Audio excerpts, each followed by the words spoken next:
Waking along the shores of Cuiviénen, the Noldor elves underwent a great journey west to live with the Valar and Maiar in the undying lands of Aman, where they dwelt in peace and prosperity for many years. Yet when the first Dark Lord Melkor destroyed the Two Trees of Light, killed their High King Finwë, and stole the Silmaril jewels of Prince Feanor, many of the Noldor followed Melkor to Middle-earth, where they fought the War of Great Jewels for over 500 years, until, with the help of the Valar and Maiar, they achieved victory at the end of the First Age. Having lost most of their people throughout the years of conflict, many of the Noldor who remained dwelt in the realm of Eregion under the leadership of Celebrimbor, son of Curufin and grandson of Feanor, considered by some as the greatest elf to ever live.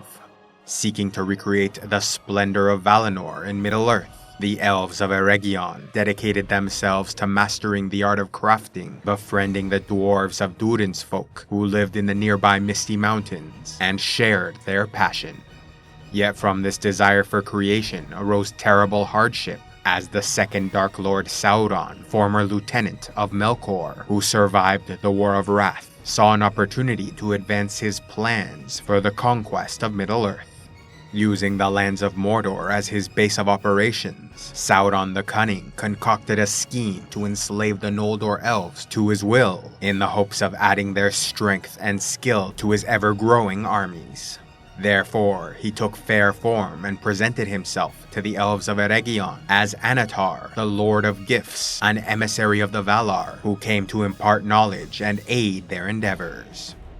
Eager to learn all they could from this wise teacher, the Noldor crafted lesser rings to practice these new techniques, before demonstrating their mastery by forging 16 rings of power.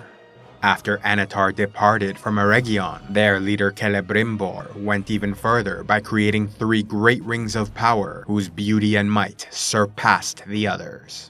With the first part of his plan complete, Sauron returned to Mordor, where he crafted a master ring in the fires of Mount Doom, one ring to rule them all, imbuing it with so much of his own strength it could control those who wore the other rings. Yet the Dark Lord underestimated the elves of Eregion, who immediately felt his presence and corruption, taking off their rings to avoid his influence.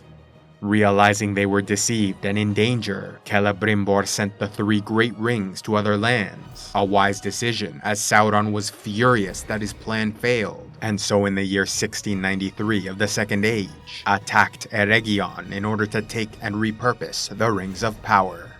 Defeating the Noldor in the War of the Elves and Sauron, Eregion was destroyed, its people slaughtered, and leader Celebrimbor captured.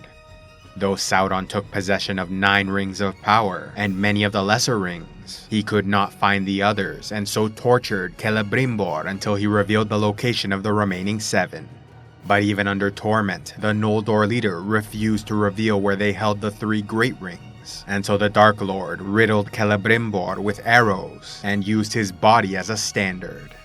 Though their elven allies in the kingdom of Lindon sent reinforcements, they were too late to save the realm and would have been crushed by enemy forces if not for the dwarves of Khazad-dûm and elves of Lothlorien under King Amroth, who attacked from behind, granting their allies the opportunity to escape the battle and escort surviving refugees from Eregion north, where they founded the city of Imladris, also known as Rivendell, under the leadership of Lord Elrond.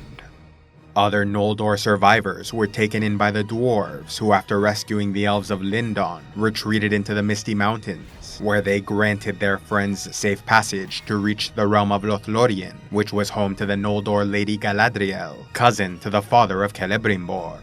While the 3 most powerful rings were hidden away from the Dark Lord, he possessed the other 16, and with them sought to enslave great leaders of other races, granting 9 to men and 7 to dwarf lords. Though the specific powers of these rings differed depending on the bearer's race and individual characteristics, common traits which affected all wearers included the prevention or slowing of decay, preserving whatever they most loved, increased natural skills, invisibility, and the ability to see the unseen spirit realm. Those most greatly affected by these powers were the 9 men chosen by the Dark Lord, who found they could use magic, influence those around them, extend their lives, turn invisible, and see the spirit realm. Yet, in addition to seeing the greatest benefits, which allowed them to become great sorcerers and kings among their people, they also suffered the worst consequences, as they were slowly corrupted and diminished, fading from the physical realm to become the Nazgul, ringwraiths enslaved to the will of Sauron. As for the rings given to the 7 dwarf clans, their kings proved far more resilient to the Dark Lord's influence, and did not suffer many of the negative effects which plagued their human counterparts. However, in the end, the rings accomplished Sauron's desires in another way, by amplifying the dwarven leaders' natural passions and skills, making them increasingly greedy and covetous of their wealth.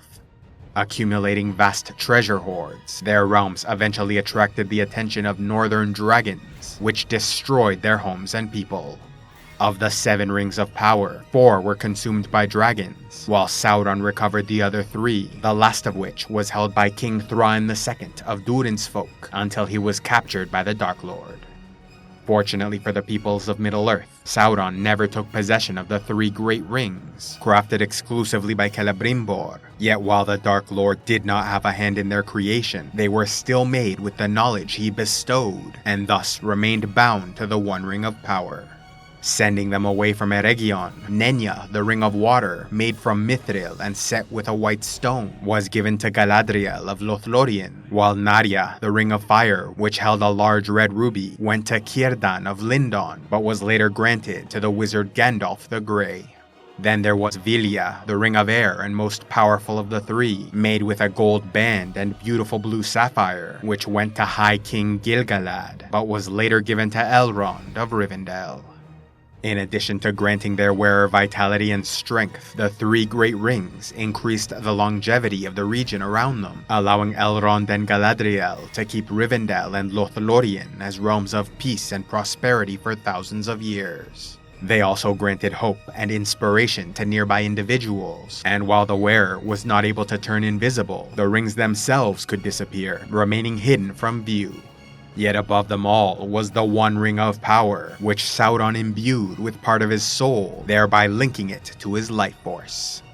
By preserving most of his strength in the One Ring, he maintained and enhanced his power, but this great benefit also came with significant danger, for if another with sufficient will and ability took it for themselves, they too would increase in might to such an extent they could rival the Dark Lord.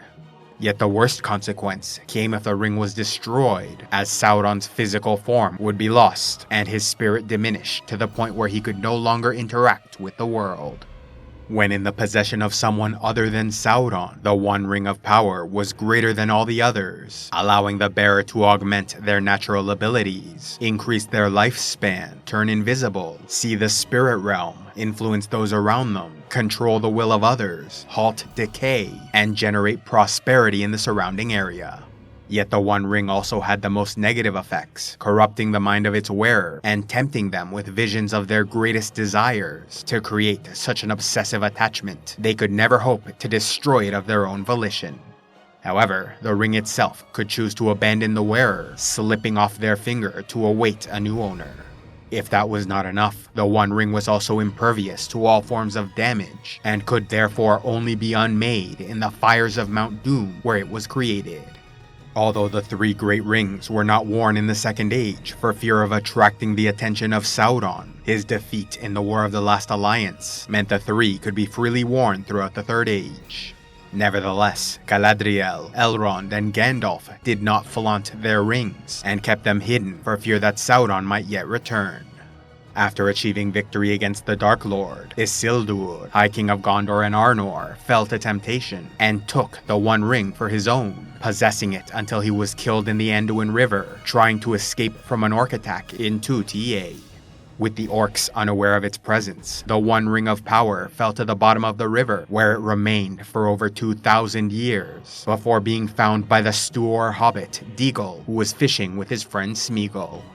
Immediately entranced by the ring, they both tried to claim it, resulting in a frenzied fight where Smeagol killed Deagle.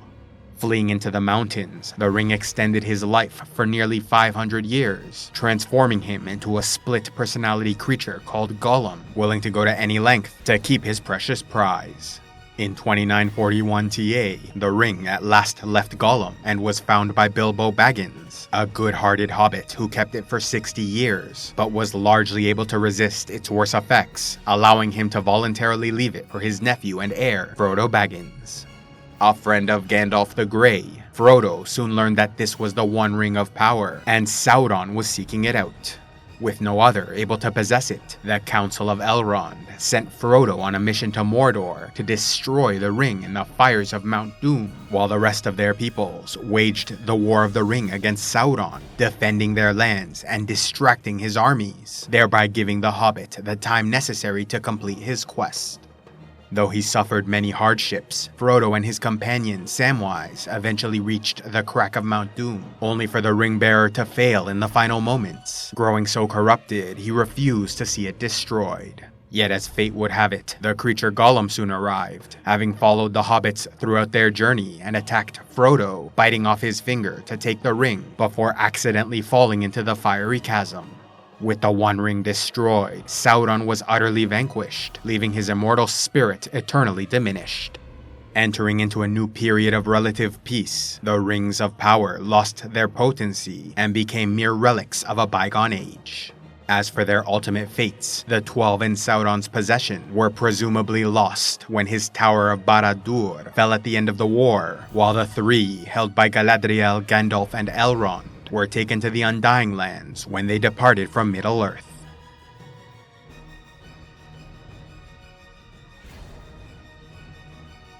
A special thanks to all those who contribute to CivilizationEx, like Lionel Storm, the Warhammer of Lightning, Mamoru, the Obscured Hermit Alchemist, Barian the Soft Bastard Beesbury, and Kurgan the Immortal. If you'd like to help the channel, be sure to give a like, leave a comment, and subscribe so you'll be notified about future videos. If you'd like to go a step further, then check out the links below, click the YouTube join button, send a super thanks, or go to patreon.com/CivilizationEx, where you can get early access to videos, vote on future content, and watch the Patreon-only series, Heroes of Lore and Legend.